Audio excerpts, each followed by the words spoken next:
Self-sabotage.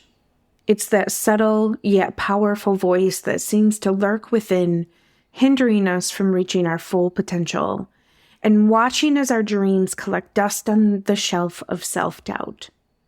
But before we unravel this intriguing subject, let me pose a question to you.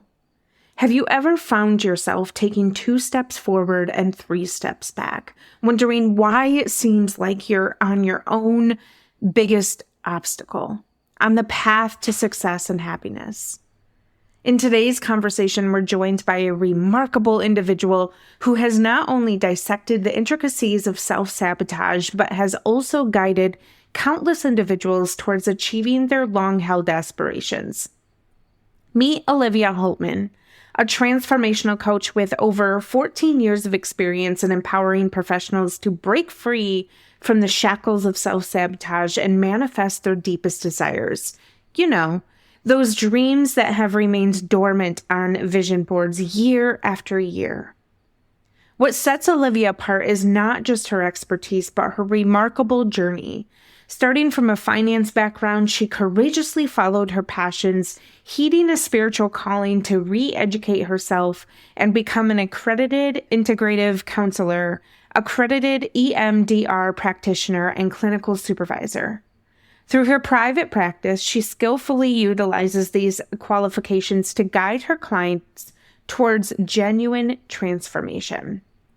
Based in the vibrant city of London, UK, Olivia's story isn't just one of those personal growth.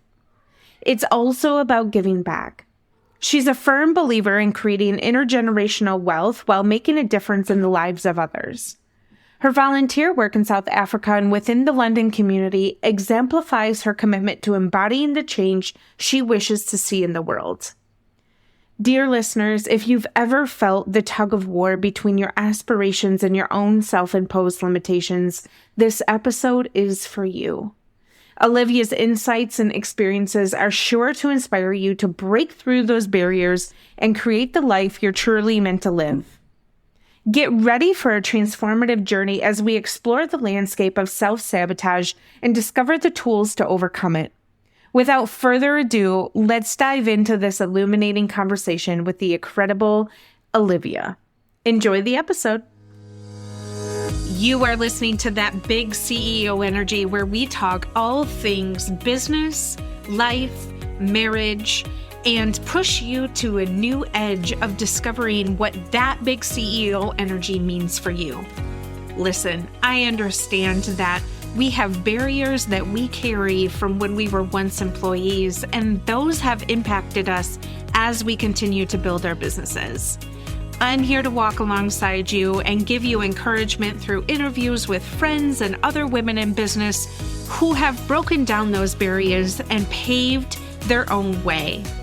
Tune in with me as we uncover some of the unconscious things that we do that keep us from building that big CEO energy we've always dreamed about.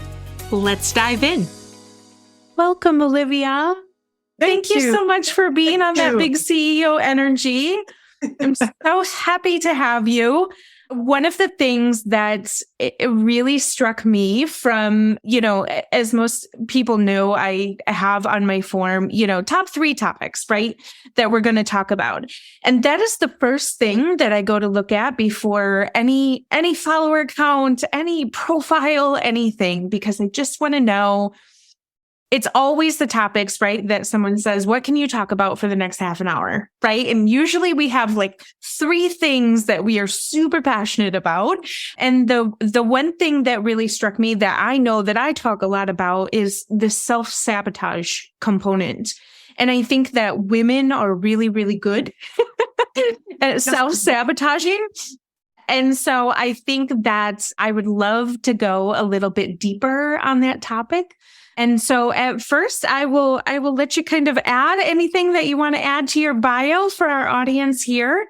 And then I would like to really start with kind of uncovering what self-sabotage is, right? Because I think some people get it twisted with some other things that may be happening in their life. And then, what kind of self-sabotage you see in the work that you do. So we'll kind of start there.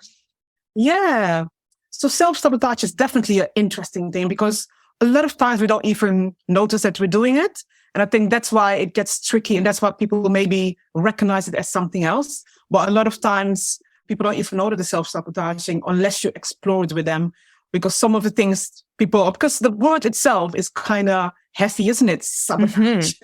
But it might be little things that you say to yourself that stops you from reaching your goal or stop you from, creating your dream. And it could be something little as like, oh, well, I'm just going to wait until I have that 100 pounds before I'm going to do something, for example. That is a self-sabotaging thought because you can literally do it in the moment. Because I always say the right time is now. There's like literally no time that exists besides now. Literally. You just can't, isn't it? But a lot of times people say these things as an excuse to not do something, but they're not realizing that thought is stopping them from doing it. And so the negative thoughts, the belief system that we have is the main thing that in both sides of my work, the transformational coaching and in the counseling, that those are the things that really people do.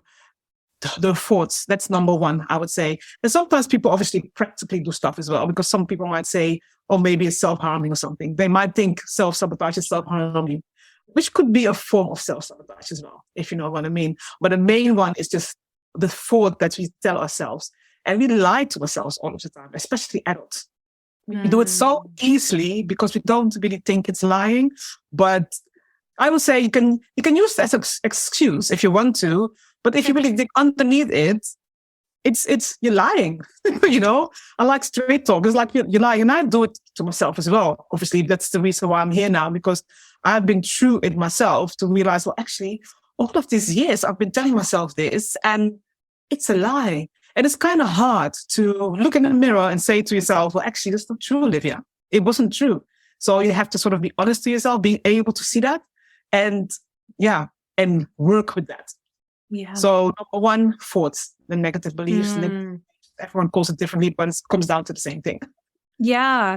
I think what's interesting is you had mentioned that obviously you've come from a finance background, and we talked a little bit before we hit record here about just kind of where you were on your path and realizing that you were doing what everybody else was doing. And obviously that's a big component of what I talk about here all the time is, we have been conditioned, right? You work a 9 to 5, you go to college, you get a degree Monday through Friday, and that's your life because that's what everybody else is doing, right? Yes. And so what is the comparison of self-sabotage when you were sort of working in your finance area?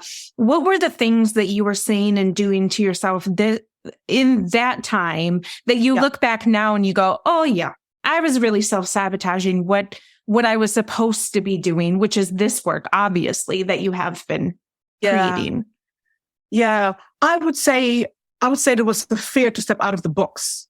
Mm-hmm. So because when I was younger, I would just follow the crowd. I was living in my own bubble and I would use anything and everything to stay in that bubble because it felt comfortable. So therefore, even though it didn't feel nice, I was still staying in that bubble because that's all I knew.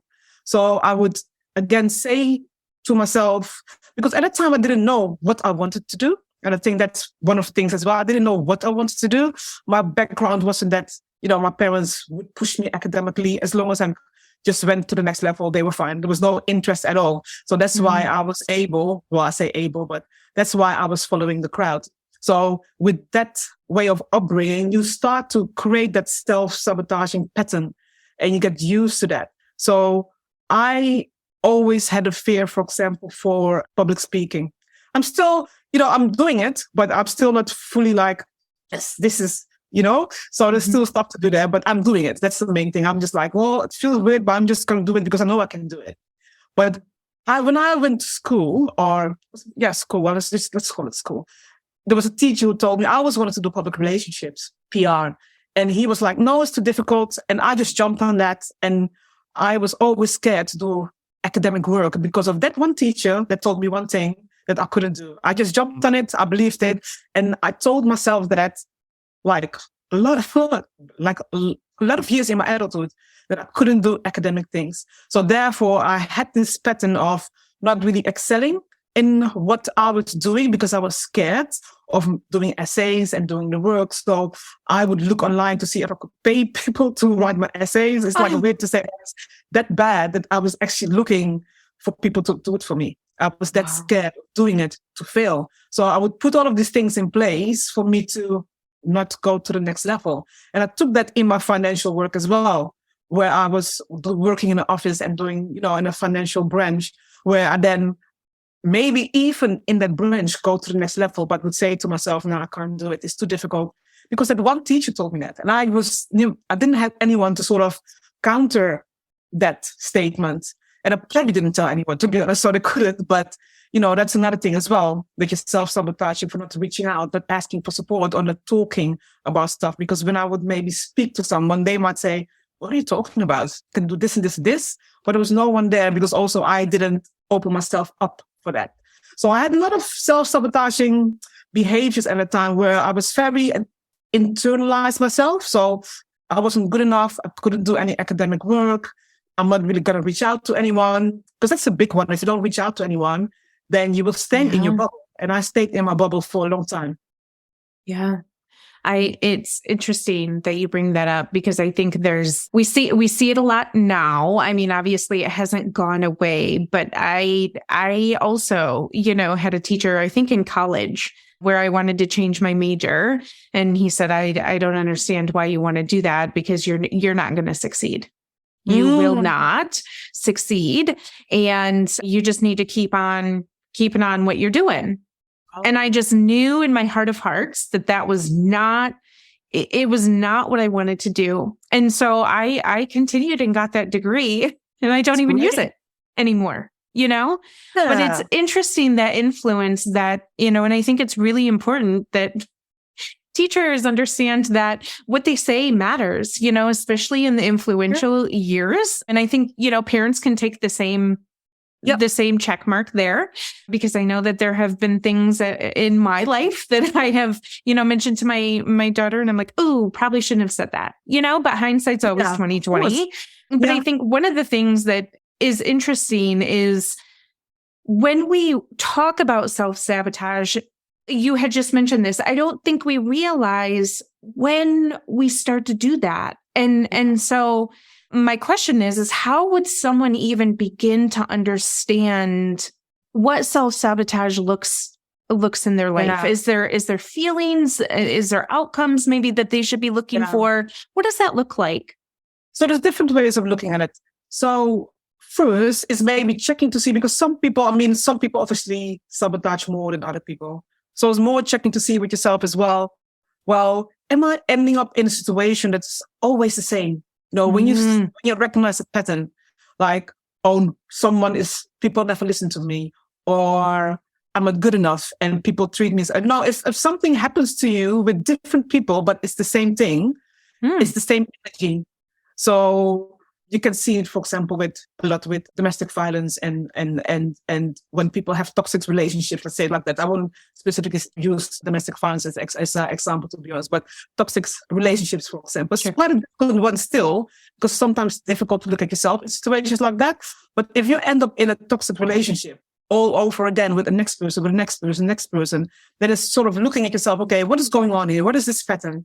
So you have to start to reflect a little bit more on your thoughts and listening to your thoughts a little bit more. So it's evaluating and witnessing your own emotions, your behaviors, your cognitive process as well, how you interact with people, your experience and our perspective in life. Because obviously we all are a product from our environment. That's what I always say. And it doesn't mean that it's bad. It can be good, it can be bad. Sure. I believe there is no specific good and bad, to be honest, but depending on how I want to look at life. So it's really looking at those different levels. And it sounds quite a lot in the beginning, but it's worth your while, because if you start reflecting on, okay, what am I actually saying to myself? What is this little voice that's actually really, really big and has such a big impact? So you can start to reflect on actual thoughts, what you really, really say to yourself and how it makes you feel when you say that. Does it bring up laughter? Does it bring up sadness? anxiety, happiness, and really looking at that. So you start with the reflection, and then you will go into the awareness, because awareness is a big thing, because obviously that's the thing that I'm saying, right? Is that awareness starts with understanding yourself better, understanding yourself, your motivations, your values, your skills, your strengths, all of these kind of things. So starting to be aware of who you really are, what you really say to yourself, and where you stand in the world as well. Because when you start to be aware of who you are and what you say to yourself, only then you will be able to change that. And it doesn't mean that things won't change if you don't do that, but it will just take longer, Some things will change, but it will be longer, even if you're not aware with it. Because when we start to work with intention, that's how we can then shift what we really want very, very quick. People say the manifestation of things. So you have to be aware about you have to be aware about yourself and start listening to yourself. Write it down. When you say something, if you say, for example, I want to get a new job, but every time you say that, you hear maybe a voice saying, "Oh, why do you think you're gonna get a new job?" So you really have to listen to that voice that is in the background, because that little voice in the background is just your unconscious thought. Usually we don't really listen to it, especially when we're living a life nowadays, and especially in the Western society, everything is a rush. Everything has to be done now. Everything has to be available 24/7. There's a lot of distraction, so it's easy not to listen to those voices. So awareness and reflection, you will start with that. Yeah, you mentioned writing it down. I am a huge proponent of journaling. I think my audience has got it beat into their head now, hopefully, but it works, and I always am just mindful of what I write down, and the way that and you mentioned this just now too, is the way that I feel about it, and I always say to people, if I wouldn't say those things to my very best friend, what makes me feel like I should be saying them to myself? Yes. And it's a very good question, because if you can't answer that, then you definitely have some self-sabotaging behaviors somewhere down the line, because you won't treat yourself that good. You won't say those nice things. You will have a pattern that almost, I wouldn't say self-destructive, but self-destructive, again, it's such a heavy word. But if you put it in context, it makes sense, right? In the sense of, you will beat yourself up for stuff that you don't have to beat yourself for. And you will be harder to yourself than when you're to other people. You criticize yourself more. Everything is more towards you in a negative way. It won't be in a positive way. So it's important to recognize these patterns that you have in your life. Like, why am I not moving forward? Why do I always get stuck? And then if you don't specifically have an answer, then definitely writing down is important. Like, when I say this to myself, am I saying it because I know I'm supposed to say it? Because everyone is saying that? No, it's the thing with affirmations. We say all of these affirmations and they're all great. But if the feeling and the belief is not there, you're not manifesting anything. You're just wish-washing. You're just wishing stuff, isn't it? So there is a combination of stuff that you need to do if you say positive things, or when you do the affirmation, or if you want to manifest, for example. So it's really important that you're honest to yourself. And sometimes it can be, that was the hardest thing that I had to do in my life, to be honest to myself, like break that bubble. And I think that's when I broke that bubble, that's when I went into depression. I think that happened because I had to sort of then deal with everything that I was hiding from, running from. It all came to me. And then it was obviously, overwhelming. Will you talk a little bit about your depression cycle and what that looked like? Yeah. So where should I start? So when I went through my depression, I didn't even know I went through a depression. I always thought that depression was for me. Let's say it like that. Because when I was growing up, depression, I only saw it on like television, in series as well. It was just like people who could afford a psychologist. That would definitely not be me or my family or my community. So depression and crying at work and all of these things, I was totally disconnected from it. So when I was going through it, I didn't even realize it. At some point I was at work and I started crying. And I was just like, why the hell am I crying? And I was literally crying in front of my desk, had to go to the toilet. And, I had feelings of that that someone was chasing me or following me, that kind of feelings. And it really started from when I started looking at myself, because I didn't understand myself. And I got stuck with, who am I? Basically, that question period. I can have lots of other questions, but it was more about, who am I? I don't fit in. I don't feel good about myself. And I was just really stuck. I was really stuck with myself. And so I went into this depression. And at a time when I went through it, I was married and I was trying to explain how I felt. But my husband was like, well, you got a car, you got a house, you got a job, you got your friends, you're going out for dinner. What's the problem? I couldn't even explain it to him at the time. And he didn't understand as well. So basically that sort of, caused to a divorce at the end, because I couldn't understand. He wanted to support me, but couldn't. And so was the cause of that as well, to be honest. So went through that. And then I realized that there was personal development, which is a strange thing because I never knew it actually existed. I thought this is just who I am and I'm not happy, period. There was no way forward, I thought, in my mind. And for whatever reason, I was looking for, I think, a counselor or whatever I was looking for. I was looking for a way out, basically. And then I found this counseling course and read about counseling. And that's how I understood there is actually self-development. I actually have a voice. People will listen to me. I am good enough. I can do these things. And I was like, that's why I'm so passionate about self-development, because when I realized it was there, I was like, yes, there's a way out. So I was so happy. I was like, wow, this exists. No one really told me that. It sounds really weird, but I really thought that when I was younger. So when I realized personal development is there, I just dived in. And then that's how I sort of fell into my counseling career. And I was working obviously for, quite big companies, and I just literally just resigned. That's what I did. I just literally resigned. And I just went to do the course. And then I supported myself to work as a bouncer in clubs. Oh my gosh.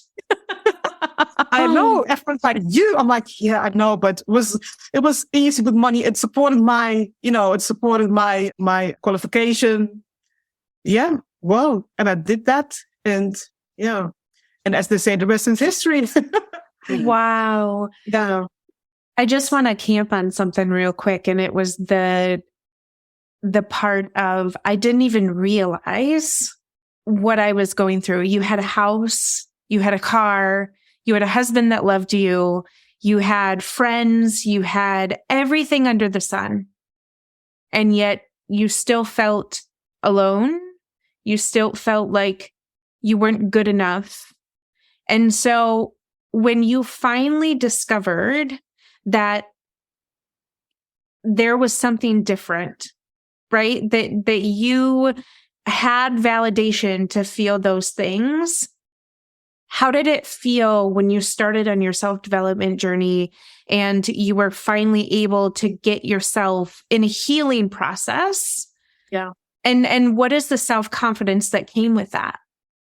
I mean, it took a while still. I think from the time that I was depressed, and then obviously I went and literally, because I was living in Ireland at the time, so I moved back to England and got a new job. And I think it sort of, it took me like 2 years, because I obviously went back and had a new job. I was still trying to figure out what was going on and all of that. So it took me probably 2 years to sort of really understood it all, and, with life and things like that. And it gave me a sense of self-love and self-belief. And it empowered me that I actually could do things, and that I actually was not up. It's not that I didn't think I was a good person, to be honest, but I was someone. That I was someone, and I could do something, and that I could contribute to something, that I meant something. So it gave me that uplifting feeling. It gave me that empowerment to help other people, because that's why I went in it, because like, everyone needs to know this. Everyone needs to know this. So it gave me that inspiration of doing more for myself, but also for others, while I was still on my journey, because my journey still continued in that time, because it's not because you realize that it's just going to change like that, unfortunately. Yeah. And that's a hard one as well, because now you realize it, but you still have to unfold all of those things that you put in place all of those years. And, and it is hard work, but it's all worth it. And self-development is something that goes on forever. Every single day you learn. Tomorrow I might think, I just want to do something else. Who knows? But you learn new things every single day and from different people as well. So self-development, I think, is very beautiful in the sense of, it keeps on going. It keeps on going. And you have quite a lot of control in that, because I don't think people believe they have control in changing their lives, but there's so much more control that people realize. Yeah. I think there is an interesting component that, especially when you're a woman, is you kind of are waiting and looking around the room for someone to validate and say, yeah, that sounds like a really good idea. Yeah, you should do that. And really, it's the self-development department, right, that we show up in. It gives us the confidence that we're not looking around the room anymore and saying, oh, who's going to tell me what to do next? We get to make those confident decisions and move forward. And we are then paving our own way. We are then showing up differently. Yeah. Do you still battle with self-sabotage? Well, I wouldn't call it battle. Sure. I wouldn't, there's not really a battle because I'm very aware of it. So I caught myself with one like 4 months ago or something. I was like, am I really saying this to myself? Because I'm just more aware now. So when I shift into a negative thought or negative feeling, I catch it quite quick. And then I try to obviously, unfold where it's coming from and then deal with it. So I catch it much quicker than before, obviously, because I'm so much more aware of my feelings. I do a lot of I love my meditation. I love my breathing exercises. I do a lot of grounding work and and I just say writing helps a lot. So I'm very more in tune with myself. So when something shifts me, I'm more aware of it. And then as soon as I'm aware of it, I decide if I want to check it out or not. If I don't, I know it's going to come back. That, that happened before as well. It's like, no time for it now. I'm doing this project or something like that. But then really and truly, I know that it's somewhere there. It's going to come and bite my backside. It will circle back. Yeah. Yeah, exactly. Yeah. So, because I don't think it's not specifically about getting rid of it, but it's shifting it in the sense of, because negative thoughts, I think, always going to be there to a certain extent. Yeah. So it's about allowing them to come in, but catching it, don't let it run your life. So catching it, being aware of it, and then to unfold and process whatever you need to process so it don't have to come back again, or maybe it comes back once a year because of a specific thing.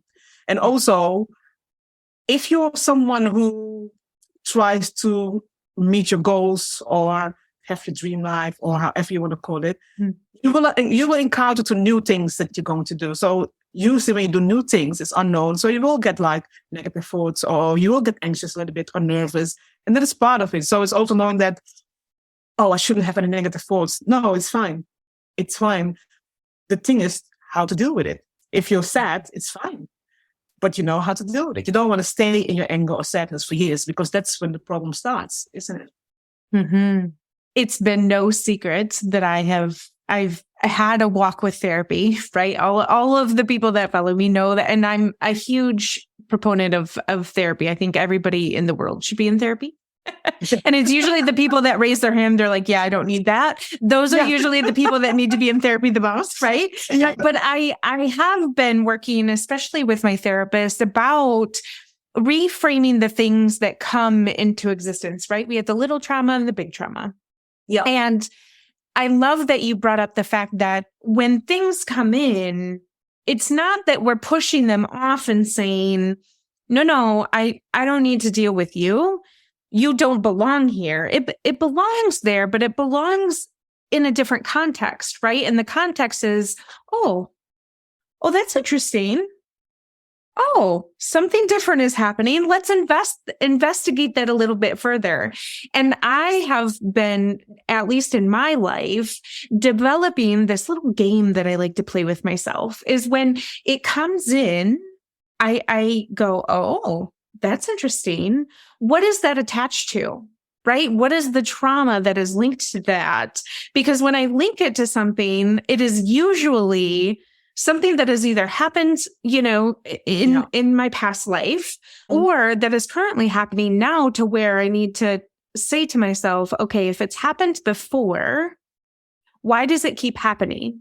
Yeah. And why do I let it keep happening? Yeah.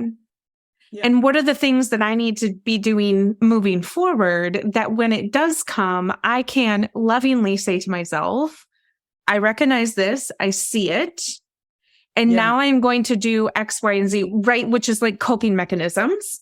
Yes. To move it along. And it happens a little bit faster the more you get comfortable doing that.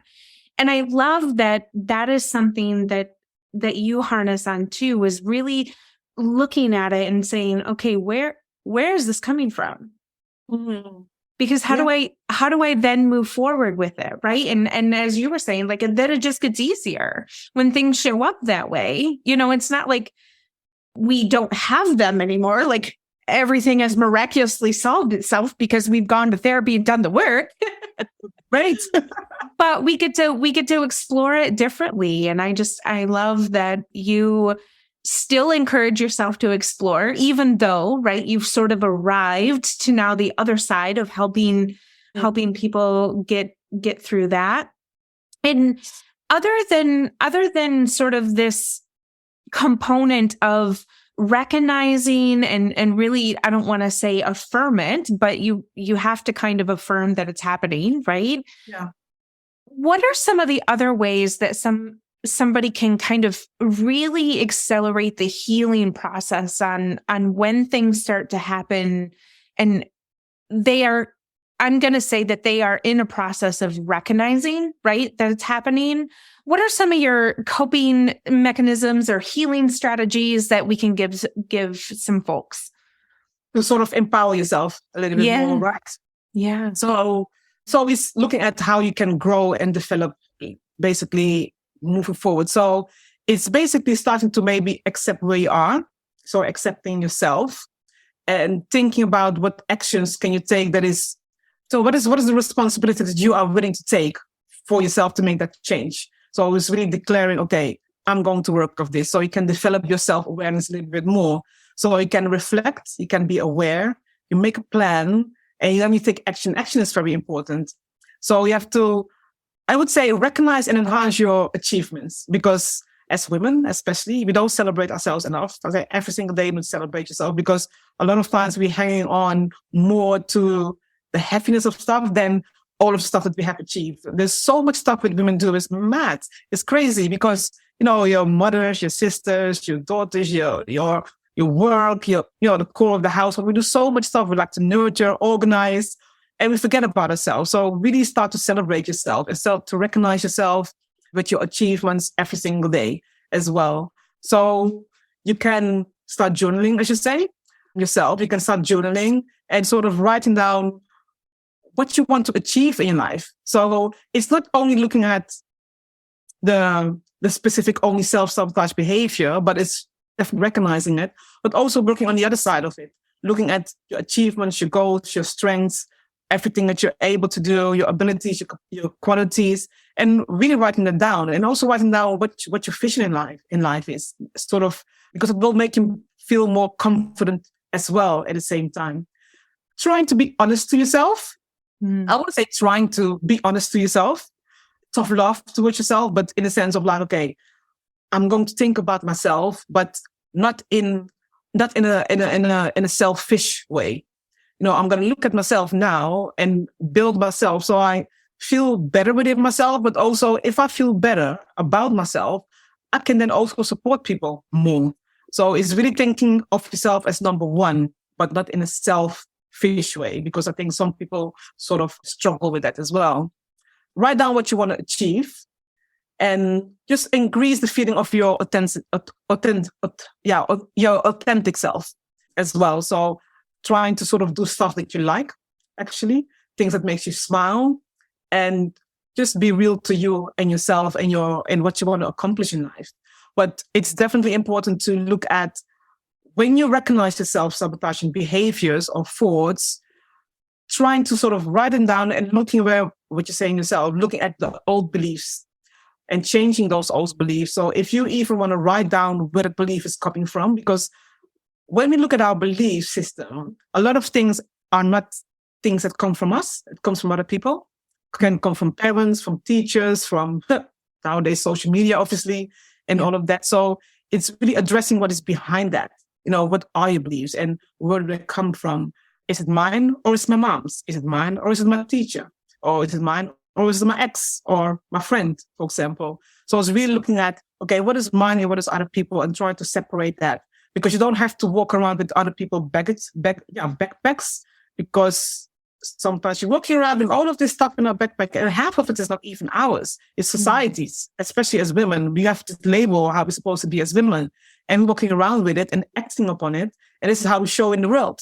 And this is how the world then reacts to us. And then we get obviously in a space where we don't feel comfortable, which makes a lot of sense as well.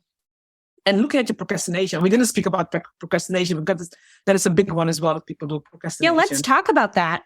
Let's bring that to the forefront, because that is a huge component of, I feel like sometimes we wear it as a badge of honor. And the quote that I see all the time is, and I don't know exactly what the words are going to be, but the phrase is built around, I don't procrastinate, I do my best work, right? Yeah. When I have a tight deadline.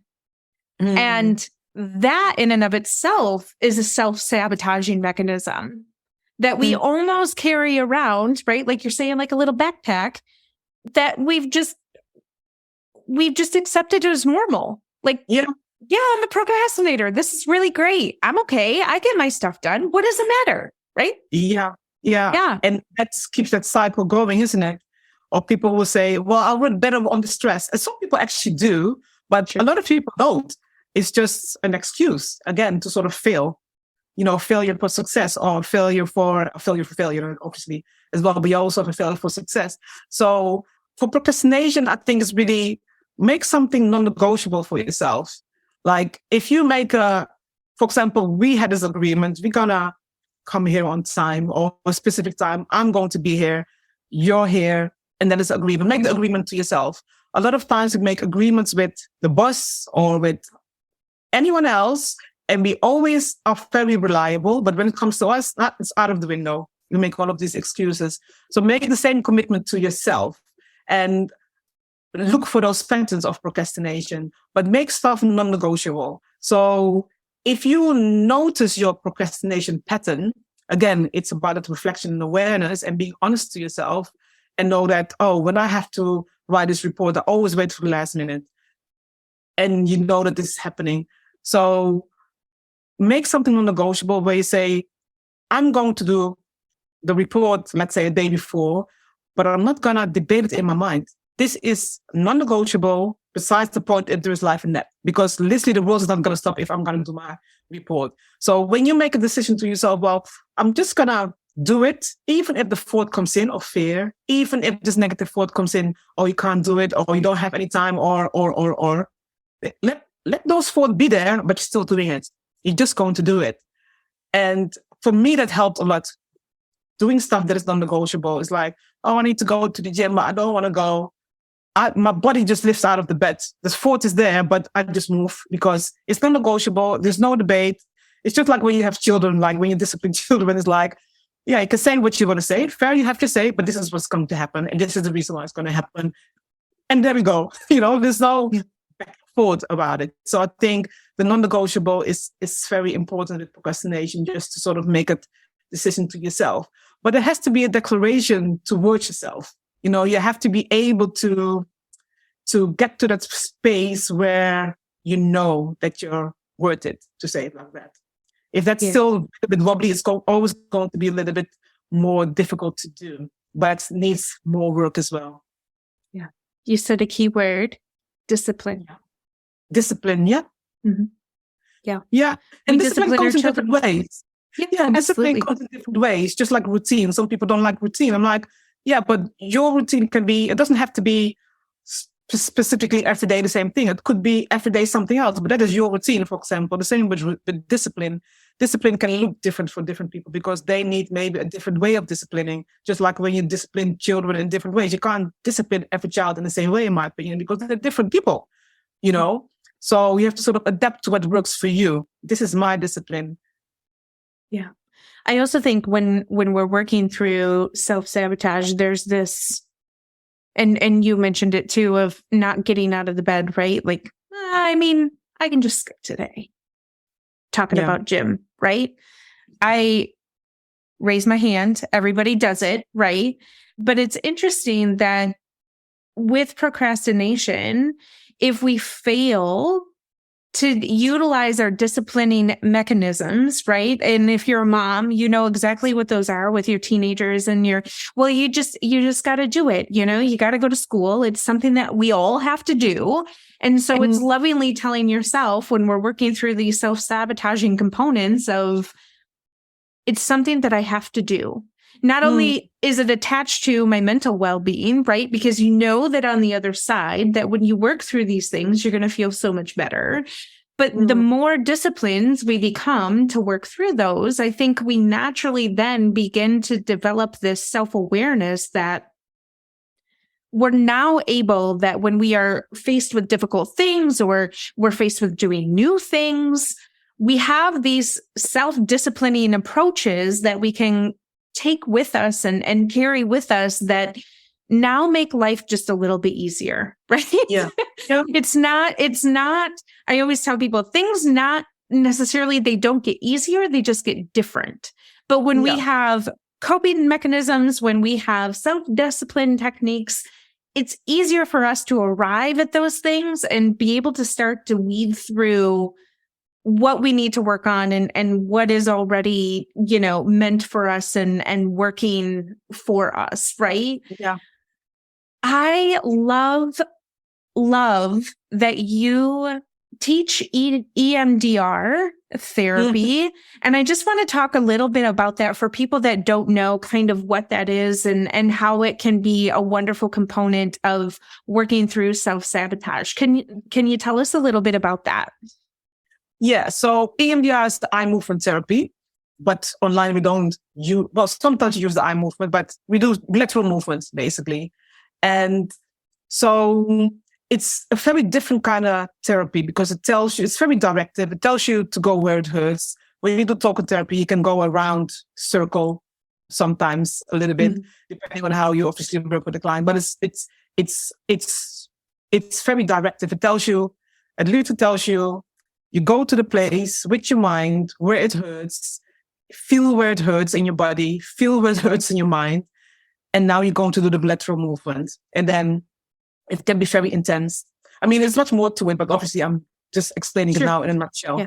Yeah. So it's used a lot with PTSD and trauma and all of that. But when you look at the negative thoughts, for example, you would then ask someone to focus on that negative thought, which then link to a specific feeling. And the negative thought could then also sometimes be linked to maybe if the person knows where that negative thought comes from. So if someone, for example, was raised in an environment where they were always told they were ugly, for example, at some point you're actually going to believe you're ugly. If you were told every day you're ugly, you're going to start to believe it. And then that feeling, obviously, you know, low self-confidence, anxiety, and all of that. So you will work on that negative belief, I'm ugly, for example, which brings up all of those feelings. And then you will process that. And it can be very intense when you obviously think about it and feel it. But then what happens is that you will tell the brain basically that this thing that you tell yourself is not true. Because we have negative and positive cognitions. Again, it's very technical in a sense compared to other therapies. But you will basically let the brain process the I'm ugly and the feelings that are linked to it. It's usually linked to a situation. So maybe my teacher was telling me, or my friends were telling me that I'm ugly all of the time, for example. So you would go back to visualizing that situation and let the brain process it for what it is. So it's not something that happens now, it happened then. So when you process that, that part of the brain, so the amygdala and the hippocampus, two parts of the brain, they work together in the EMDR and they will bring the symptoms down. So when you now think about the sentence, I'm ugly, or that situation where you were maybe bullied that you were ugly, or that you were told that you were ugly, those symptoms then go very, very, very, they reduce basically. It can go all the way down or, very, very, very to like, let's say 2, for example, because you scale yourself between 0 and 10. So when you process with EMDR, you bring the symptoms down, you lower the symptoms. And if you are able to process them all the way down, you do a positive installation where you then, for example, say, I'm beautiful. And then you will install, I'm beautiful. So you, in present life, then if someone would say to you, for example, you're ugly, for example, you wouldn't be like anxious or you wouldn't feel that intense anymore. Sometimes it can totally go. I have situations where people, I'll give you an example of I'm ugly, but there's so many different scenarios. But I had people who totally don't have that symptom anymore, but some people still have the symptom, but very low, because some situations are just like bad situations, obviously, and you're always going to be sad about it, but it's not going to run your life. You still can wake up in the morning without anxiety. It's just that you feel sad when you think about it, which is obviously a normal thing to do. Yeah. So it's the lateral movement, and that those 2 parts of the brain that then go to a situation that was very painful or traumatic, that you then reduce the symptom of anxiety, stress, anger, any emotion that is nice within truly. What are some ways as a transformational coach that people can get in touch with you to be able to begin to work on, if they show up with some self-sabotage? I know that you obviously would be a wonderful home for them to come in and start to unpack that. So what are some ways that people can get in touch with you, or if you have a current offering?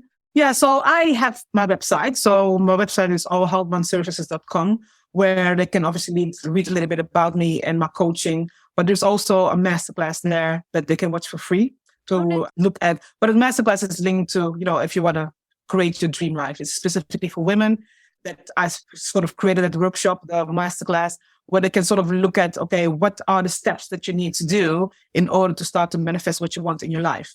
And that automatically will bring up the negative thoughts and all of those labels that we carry around, and how to sort of unpeel that and how to look at, okay, how can I be ready to take action right now? Because with my coaching, I only work with people who are ready to take action. If someone is not ready, then I won't be able to work with you because I won't be able to make you active, if you know what I mean. I can't make you ready. You have to want it. So I only work with people that are ready to take action, to go to the next step. And we can go deeper into those negative beliefs and shifting those around and create the life that they want, create new thoughts. So go to my website and check out the masterclass. And then I have a Facebook group that is also for free, where I give tips, advice. I sometimes go live, questions and answers. Sometimes I do my masterclass live there as well. And it's Transform Your Thinking and Create Your Dream Life, it's called. So they can join my group as well. And they can book a call. So on the website, they can just click book call and then give a free 1 hour session with them, or session or meeting, interview, to sort of check to see where they are and see how to move forward and see how I can support and help them, obviously. Amazing. Olivia, thank you so much for your time today. I really hope that our audience here, that if they're dealing with some self-sabotaging and they're starting to notice it, that they will take some of the tips and techniques that you've lovingly shared, but also if they're ready to step in the power of getting a coach to be able to transform their life from self-sabotage into creating a dream life, I hope that they will reach out to you. So again, thank you so much. And we will catch everyone in the next episode. Thanks, everybody. Thank you very much. Thank you very much. It was lovely. Thanks for tuning into the show today. If you heard something that helped you, I would love it if you would leave a review and share it with your friends. This helps more people just like you become inspired to move the needle of their big CEO energy into a positive direction. If you would like to learn more about how I can help you streamline and position your business for growth, or lead your business as a CEO, feel free to jump into the show notes with all of the links to find me. And don't forget to head over to Instagram so we can be pals.